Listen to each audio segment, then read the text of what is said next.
faith is assurance of things hoped for, proof of things not seen. For by this the elders obtained testimony. By faith we understand that the universe has been framed by the word of God, so that what is seen has not been made out of things which are visible. By faith Abel offered to God a more excellent sacrifice than Cain, through which he had testimony given to him that he was righteous, God testifying with respect to his gifts, and through it he, being dead, still speaks.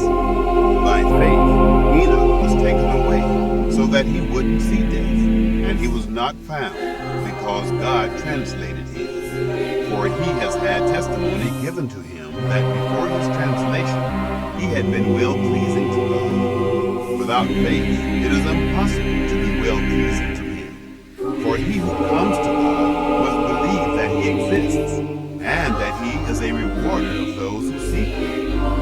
By faith Noah, being warned about things not yet seen, moved with godly fear, prepared a ship for the saving of his house, through which he condemned the world, and became heir of the righteousness which is according to faith. By faith Abraham, when he was called, obeyed, to go out to the place which he was to receive for an inheritance. He went out, not knowing where he went. By faith he lived as an alien in the land of promise, as in a land not his own, dwelling in tents with Isaac and Jacob, the heirs with him of the same promise. For he looked for the city which has the foundations, whose builder and maker is God. By faith even Sarah herself received power to conceive, and she bore a child when she was past age, since she counted him faithful who had promised. Therefore, as many as the stars of the sky in multitude, and as innumerable as the sand which is by the seashore, were fathered by one man, and him as good as dead. These all died in faith, not having received the promises, but having seen them, and embraced them from afar, and having confessed that they were strangers and pilgrims on the earth. For those who say such things make it clear that they are seeking a country of their own.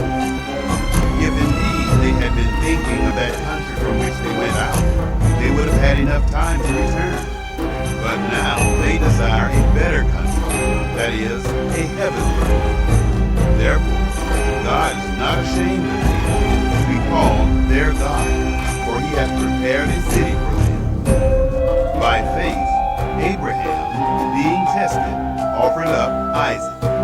Yes, he who had gladly received the promises was offering up his one and only son, to whom it was said, "Your offspring will be accounted as from Isaac," concluding that God is able to raise up even from the dead. Figuratively speaking, he also did receive him back from the dead. By faith, Isaac blessed Jacob and Esau, even concerning things to come. By faith, Jacob, when he was dying, blessed each of the sons of Joseph, and worshipped, leaning on the top of his staff. By faith, Joseph, when his end was near, made mention of the departure of the children of Israel, and gave instructions concerning his bones. By faith, Moses, when he was born, was hidden for 3 months by his parents, because they saw that he was a beautiful child, and they were not afraid of the king's commandment. By faith, Moses, when he had grown up, refused to be called the son of Pharaoh's daughter, choosing rather to share ill treatment with God's people than to enjoy the pleasures of sin for a time, considering the reproach of Christ greater riches than the treasures of Egypt. For he looked to the reward. By faith he left Egypt, not fearing the wrath of the king, for he endured, as seeing him who is invisible. By faith he kept the Passover, and the sprinkling of the blood, that the destroyer of the firstborn should not touch them. By faith they passed through the Red Sea as on dry land. When the Egyptians tried to do so, they were swallowed up. By faith the walls of Jericho fell down after they had been encircled for 7 days. By faith, Rahab the prostitute didn't perish with those who were disobedient, having received the spies in peace. What more shall I say? For the time would fail me if I told of Gideon, Barak, Samson, Jephthah, David, Samuel, and the prophets, who through faith subdued kingdoms, worked out righteousness, obtained promises, stopped the mouth of lions, quenched the power of fire, escaped the edge of the sword, from weakness were made strong, grew mighty in war, and caused foreign armies to flee.